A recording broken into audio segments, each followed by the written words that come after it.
ETF index mutual funds నేర్చుకుని stock మార్కెట్లో రాణించాలనుకుంటున్నారా? వెంటనే ఈ నెంబర్కి కాల్ చేయండి. నమస్కారం గారు. నమస్తే జయ. వేగుచుక్క సిరీస్ లో ఉన్నాం మనము. సో శశికాంతుడు ఒక్కొక్క సైనికుడిని కుట్ట సైనికులు ఏమవుతున్నారో వీళ్ళకి అర్థం కావట్లేదు. తర్వాత ఏం జరిగిందని వీళ్ళు ముగ్గురు మాట్లాడుకుంటున్నారు. రాజుగారు, మంత్రి, సైన్యాధ్యక్షుడు. ఎందుకంటే అతను అందరినీ నమ్మడు, గూఢచారులని వాళ్ళనే నమ్ముతాడు. ఈ మాటల సమయంలో వాకిట్లోకి ఈ కోట ద్వారం దగ్గరికి లోపల భవనం దగ్గరికి ఒక తెల్లటి గుర్రం వచ్చింది. దాని మీద ఎవరు లేరు. ఈ గుర్రం అటు ఇటు తిరుగుతుండేసరికల్లా ఇక్కడ ఉన్న వాళ్ళు, ఈ సైనికులు దాన్ని పట్టుకున్నారు. పట్టుకుంటే దాని మెడకు ఒక ఉత్తరం ఉంది. అది రాజుగారి కోసమని రాయబడి ఉంది. ఆశ్చర్యపోయారు. ఎవరో పంపారు. కబుక్కన ఆ ఉత్తరాన్ని ఊడదీసి లోపలికి పట్టుకెళ్ళారు. లోపలికి పట్టుకెళ్తే ఈ డిండిం భట్టు గారు, కిరీటి అని ఇంకొక మంత్రి, వీళ్ళంతా కూర్చొని మాట్లాడుకుంటున్నారు కదా. ఇచ్చేసరికి అలా ఏమిటో ఉత్తరం వచ్చింది, చదవమన్నారు. ఆ ఉత్తరం తీసి చదివితే అందులో రాజును ముందు తిట్టారు. నువ్వు దౌర్భాగ్యుడివి, దుర్మార్గుడివి, నువ్వు ఎక్కువ కాలం రాజుగా ఉండవు. అది ఎర్రటి అక్షరాలతో రాయబడి ఉంది, నెత్తురుతోటి, ఎరుపు. ఓ పెద్ద ఇది ఇట్లా చుట్టబడి ఉంది. నువ్వు ప్రజల ప్రాణాలు హరిస్తున్నావు. ప్రజలు ప్రజా సంక్షేమం నీ దృష్టిలో లేనే లేదు. ఒక 30 మంది ఆ స్త్రీలను పెళ్లి చేసుకోవటం ఒకటే నీ తాలూకు జీవితాశయంగా కనపడుతుంది. చనిపోయిన రాణుల ఉసురుతో పాటు బతికున్న రాణుల ఉసురు కూడా పోసుకుంటున్నావు.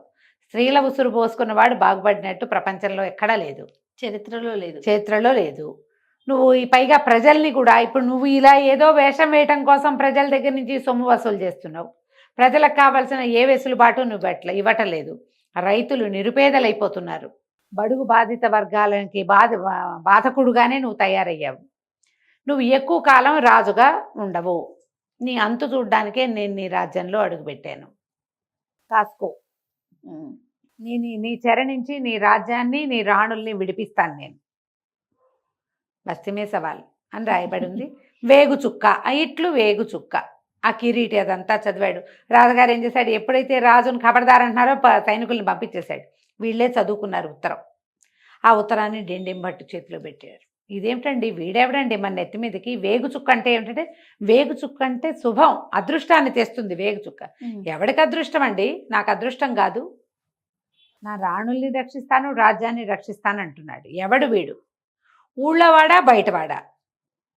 ఒకవేళ వీరమల్లుడు ఖాళీ అంటే వాడు అదృశ్యం అవడానికి వీడేమైనా కారణమా అంటే లేదు, వీరమల్లుడు అదృశ్యం నాటికి ఇలాంటిదేం లేదు సంకేతం.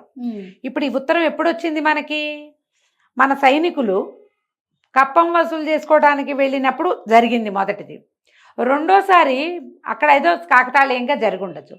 కరెక్ట్గా కప్పం వసూలు చేసి తిరిగి వచ్చే రోడ్డు మీద నుంచున్నారంటే వాళ్ళకి వార్త తెలుసుకుని నుంచున్నారు. ఈ 2 పనులు చేసి సాక్ష్యంగా, అప్పుడు వాళ్ళు కప్పం వసూలు చేసే వాళ్ళు మొత్తం పట్టుకుపోయి డబ్బులు కూడా పట్టుకుపోతే ఏం జరిగిందో, ఎక్కడ జరిగిందో, ఎలా జరిగిందో మనకి ఏనాటికి తెలిసేది కాదు.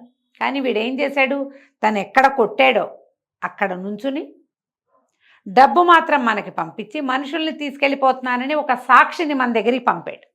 వాడు ఉద్దేశం అదే, నీ డబ్బులు అక్కర్లా, నీ మనుషులు కావాలంటున్నాడు. 2 సార్లు చేశాడు. ఇప్పుడు 3వసారి ఉత్తరం రాశాడంటే ఇలాగే మనుషుల్ని మాయం చేస్తానని చెప్తున్నాడు.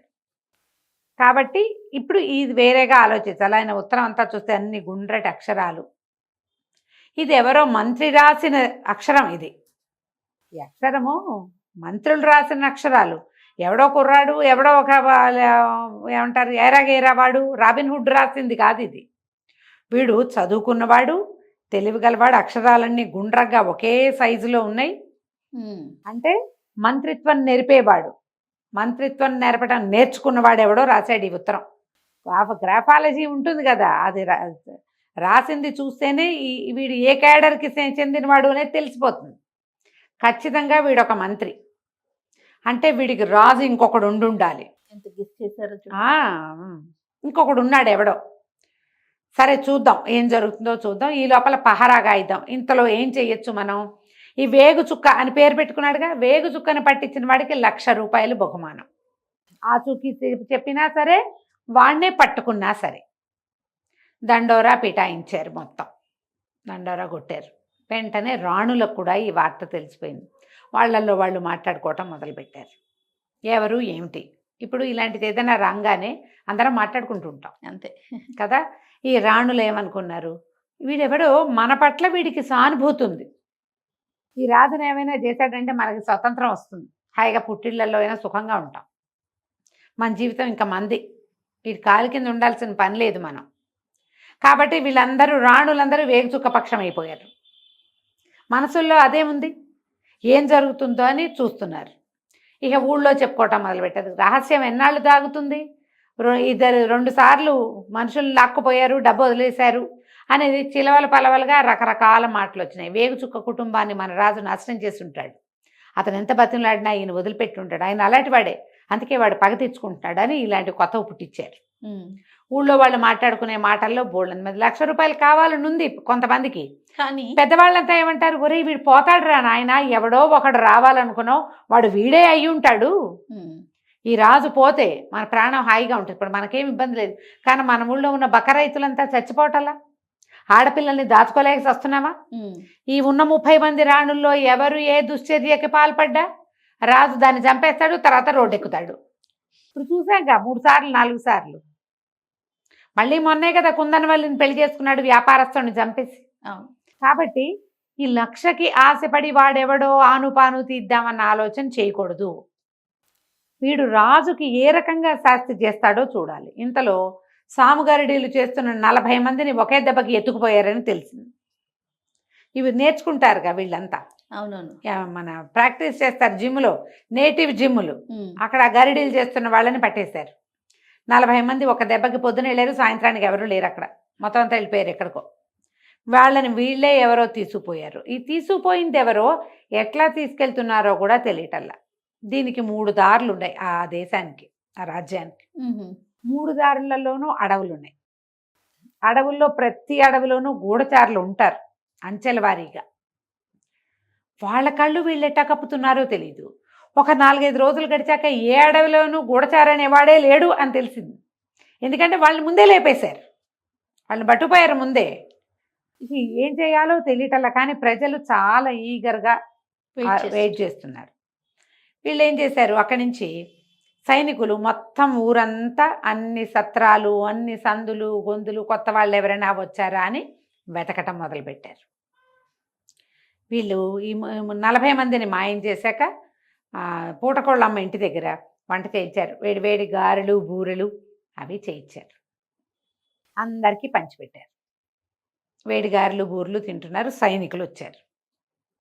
వచ్చాక ఈ సత్రం ఈయన ఉన్నాడు కదా రామాచారి, ఆయన పేరు, సత్రం గుమాస్తా అని అడిగారు. కొత్తగా ఎవరిని వచ్చాడు, ఎవ్వరు రాలేదండి, అందరూ పాత వాళ్ళే, ఎవ్వరు లేరు అంటే వీళ్ళంతా చూస్తుంటే ఈ పెద్దవాళ్ల వేషంలో ఉన్న శశికాంతుడు, చిత్రవ్రతుడు కనపడ్డారు. వీళ్ళెవరు ఎప్పుడు చూడలేదే అని అడిగాడు ఒక సైనికుడు, కొత్తగా చూస్తున్నానండి. అబ్బాయి వీళ్ళు ఎప్పుడో వచ్చారండి, చాలా నాళ్ళైంది వచ్చి, పెద్ద గుర్రాల వ్యాపారస్తులు, వ్యాపారం బాగా సాగిందని మరి ఇక మా అందరికీ గారెలు బూరెలు చేయించారు, పట్టండి మీరు కూడా తినండి అని వేడి వేడి గారెలు బూరెలు చేతులు పెట్టారు. అవి తింటూ సైనికులు ఇతన్ని అడిగారు, శశికాంతుడిని, ఎంతకాలం ఉంటారు మీరంటే, ఇంకొక 1-40 రోజులు ఉంటామండి, ఇంకో చిన్న చిన్నవి ఇంకా ఉన్నాయి, గుర్రాల పైనుంచి వస్తున్నాయి, అమ్మకాలు అయిపోగానే మేము వెళ్ళిపోతాం, మేము ఎప్పుడో వచ్చాం అనేసరికి సరేనన్నారు. వీళ్ళు ఇప్పుడు రాలేదండి, వాళ్ళు ఎప్పుడో వచ్చారని అందరు సాక్ష్యం చెప్తారు, అందరూ తిన్నారుగా వీళ్ళు పెట్టినవి, అందుకని వీళ్ళు అసలు కొత్త వాళ్లే కాదని, వీళ్ళు చాలా అద్భుతమైన వ్యక్తులని సాక్ష్యం చెప్పారు. సైనికులు కూడా గారెలు బూరెలు వేడి వేడివి నోట వేసుకుని వెళ్ళిపోయారు. రాత్రి పడుకున్నారు. పడుకుంటే గంటకి పారా హుషారు వినపడుతోంది. ఒక పెద్ద 10 మంది సైనికులు పారా హుషారు అరుచుకుంటూ వెళ్తున్నారు. మళ్ళా సరిగ్గా గంట అయ్యేసరికి మళ్ళీ వచ్చేస్తారు, గస్తీ తిరుగుతున్నారు ఊళ్ళో, ఏవి అవ్వకుండా. అబ్బో ఏర్పాట్లు గట్టిగా ఉన్నాయంటే అప్పుడు శశికాంతుడు అన్నాడు, దీనికి తగినట్టు చేద్దాం, మనం కొత్త ఐడియా చేయాలి. ఇప్పుడు ఇక్కడ ఉండకుండా మహారాణుల సంగతి మనకు తెలియాలి. పూర్వం ఒక రాణి గారి చెలికత్తెను రక్షించాం మనం. ఆమె చెప్పింది ఏం చెప్పింది, ఈ సత్రమే, వీళ్ళు దిగిన సత్రమే అది, ఈ సత్రంలో గుమాస్తా గారి కూతురు గోపిక, ఆమెను కలుసుకోమంది. గిరిక ఆమెను కలుసుకోవాలి. ఇప్పుడు అమ్మాయి కనిపించట్లా, ఆయన ఇల్లు ఎక్కడో, రేపొద్దున అమ్మాయిని పట్టుకోవాలి, తాము ఇక్కడ ఉన్నామని లోపలికి వార్త వెళ్ళాలి. ఎవరికి? మహారాణులకి. ఎందుకంటే ఆ మహారాణి చెలికత్తనే కదా అమ్మాయి చెప్పింది, మీకు ఏ సహాయం కావాలన్నా చేస్తాము, గిరిక. మేము సిద్ధం. ఇప్పుడు కలవాల్సింది గిరిక, పూర్వం కలిసింది విమల. సరే, మర్నాడు పొద్దున ఏం చేశారు, ఈ రామాచారి గారి దగ్గర కూర్చుని ఆయన చేయి పరీక్షించాడు. ఏంటంటే మీకు జ్యోతిష్యం వచ్చా అన్నాడు. వచ్చండి, ఆయన ఎవరో ఒక మహానుభావుడు హిమాలయాల నుంచి వస్తే ఆయన వద్దంటున్నా ఏవో 4 ముక్కలు చెప్పాడు, నేర్చుకున్నా ప్రతి చోట ఉపయోగపడుతుంది, నేను చెప్పింది చెప్పినట్టు కనపడుతుంది, జరుగుతుంది, ఉన్నది ఉన్నట్టు లేనిది లేనట్టు చెప్పి అవతలు బారేస్తానన్నాడు. చెప్పండి అంటే చెయ్యి బాగా చూసి, మీ జీవితం బాగానే ఉందండి, మీకు ఒక అందమైన కూతురు ఉంది కదా అన్నాడు. ఆనంగానే కూతురు అందమైంది అనగానే జావగారిపోయాడు ఆయన.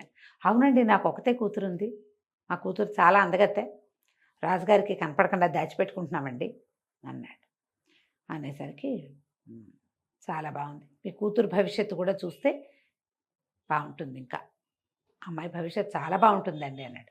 ఈయన అన్నాడు, ఈ సత్రం గుమాస్తా గారు, నా చేతిలోనే తెలుస్తుందండి మా అమ్మాయి భవిష్యత్తు అన్నాడు. మీ చేతిలో ఏం తెలుస్తుందండి, మీకు అమ్మాయి ఉందని తెలుస్తుంది, పిల్ల చేయి చూస్తే ఏమైనా తెలియచ్చు అనేసరికి పక్కన కూర్చున్నాడుగా చిత్రవ్రతుడు. అదేంటి కోపన్న అట్ట వదిలేస్తావు, ఆ పిల్ల చేయి కూడా చూసి ఏదైనా చెప్తే చేయించుకుంటాడు కదా అని ఎంకరేజ్ చేశాడు. ఈయన గబుక్కున ఆ పిల్లని తీసుకొచ్చి ఎవరికైనా చూపించే ఉద్దేశం లేదు, కానీ ఇప్పుడు జ్యోతిష్యం అనగానే అందరూ చేతులు చెప్తారు కదా. ఈయన అన్నాడు, రేపొద్దున పిలిపిస్తా మా అమ్మాయిని, మా అమ్మాయి చేయి చూసి చెప్పాలండి, ప్లీజ్ అండి అని బతిమలాడాడు. సరేలేండి, మీరు అడుగుతున్నారు కాబట్టి, కానీ లేకపోతే ఏముంది చూద్దాంలేండి, రేపటి సంగతి రేపు అన్నాడు. ఆయన మర్నాడు పొద్దున్నే కూతురుని తీసుకొచ్చాడు. ఈయన గాల్లో బాణం వేశాడు, కానీ నిజంగానే చక్కటిది ఆ గిరిక. ఆ పిల్లనే కదా, ఆ పిల్లకి తెలియజేయాలి, మేము ఇక్కడ ఉన్నాము, విమలని కలిసిన వాళ్ళం మేమేనని తెలియజేయాలి. ఆ పిల్ల చేయి చూసే లోపల ఈయన్ని మంచినీళ్ళు ఇద్దామని మెల్లిగా అమ్మాయికి చెప్పాడు, విమలని పూర్వం కాపాడిన వాడిని నేనే, మేము ఇక్కడ ఉన్నామని విమలకి వార్త తెలియచేయండి. చెప్పాలి అంటే, అవునండి అప్పుడు చెప్పింది విమల తనని కాపాడారని, మిగిలిన వివరాలు అవి చెప్పలేదు, సరే మీరు ఇక్కడ ఉన్నారని చెప్పాలి అంతే కదా, నేను విమలకి తెలియజేస్తానంతే. విమలకి తెలియజేయటం ద్వారా రాజకుమారుడు ఏం సాధించాలనుకున్నాడో మనం తర్వాయి భాగంలో తెలుసుకుందాం. తప్పకుండా. నమస్తే. నమస్తే చెయ్యి.